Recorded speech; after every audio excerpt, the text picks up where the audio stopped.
Hi అండి, నా పేరు డాక్టర్ సీత. నేను ఒక ఫర్టిలిటీ స్పెషలిస్ట్ని, అంటే స్త్రీ వ్యాధి నిపుణురాలిని. ఈరోజు మనం కాఫీ తాగొచ్చా, ప్రెగ్నెన్సీ ప్లాన్ చేసేటప్పుడు కాఫీ తాగొచ్చా, లేదా ప్రెగ్నెంట్ అయ్యాక కాఫీ తాగొచ్చా అనే దాని గురించి మాట్లాడుకుందాము. సో కాఫీ అనేది చాలామందికి చాలా ఇష్టం, చాలా అడిక్ట్ కూడా అయిపోతారనమాట. రోజుకు ఒక కప్పు కాఫీ పడకపోతే చాలామందికి అసలు రోజు గడవదు.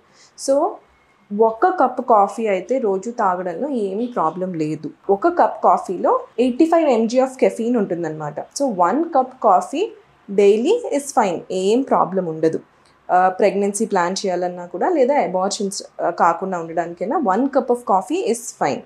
సో కాఫీ మీద కాన్ఫ్లిక్టింగ్ ఎవిడెన్సెస్ ఉన్నాయన్నమాట. అంటే కొంతమంది కాఫీ వల్ల ఏం కాదంటున్నారు, కొంతమంది ఏమో కాఫీ తాగడం వల్ల మనకి ప్రెగ్నెన్సీ కావడం లేట్ అవ్వచ్చు, లేదా అబార్షన్స్ అవ్వచ్చు అంటున్నారు. సో కాఫీ దాని మీద యాక్చువల్లీ క్లారిటీ ఏమీ లేదు స్టడీస్లో. సో కానీ కొన్ని స్టడీస్ ఏం చెప్తున్నాయంటే, కాఫీ ఎక్కువ తీసుకోవడం వల్ల మనకి ప్రెగ్నెన్సీ లేట్గా అవ్వడం కానీ, అంటే టైం టు ప్రెగ్నెన్సీ డీలే అవ్వడం కానీ, లేదా ప్రెగ్నెంట్ అయితే కనుక అబార్షన్స్ ఎక్కువ అవ్వడం కానీ, లేదా తొందరగా డెలివర్ అయిపోవడం, అంటే ప్రీ టర్మ్ డెలివరీస్ ఎక్కువ అవ్వడం కానీ అలాంటివి జరగచ్చు అని కొన్ని స్టడీస్ చెప్తున్నాయన్నమాట.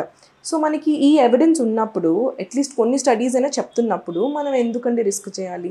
సో కొన్ని స్టడీస్ అయినా కాఫీ తాగడం వల్ల ఇలాంటి నష్టాలు కలుగుతున్నాయని చెప్పినప్పుడు మనం దాన్ని తగ్గించుకుంటేనే బెటర్ కదా. సో కాఫీ డైలీ 2 కప్స్ కన్నా ఎక్కువ తాగొద్దు.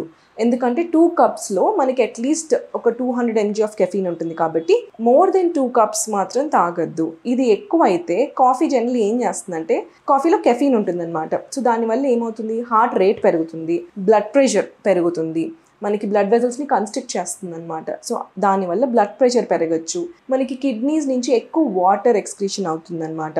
సో కాఫీ యాక్ట్స్ ఎస్ ఎ డైరెటిక్. సో మనకి వాటర్ అనేది ఎక్కువ పోతుంది కిడ్నీస్ నుంచి.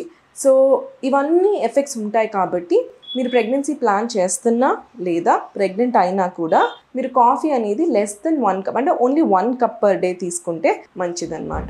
ఈ వీడియో మీకు ఉపయోగకరమైంది అనుకుంటున్నాను. మీకు ఏ డౌట్స్ ఉన్నా మీరు నన్ను సంప్రదించవచ్చు.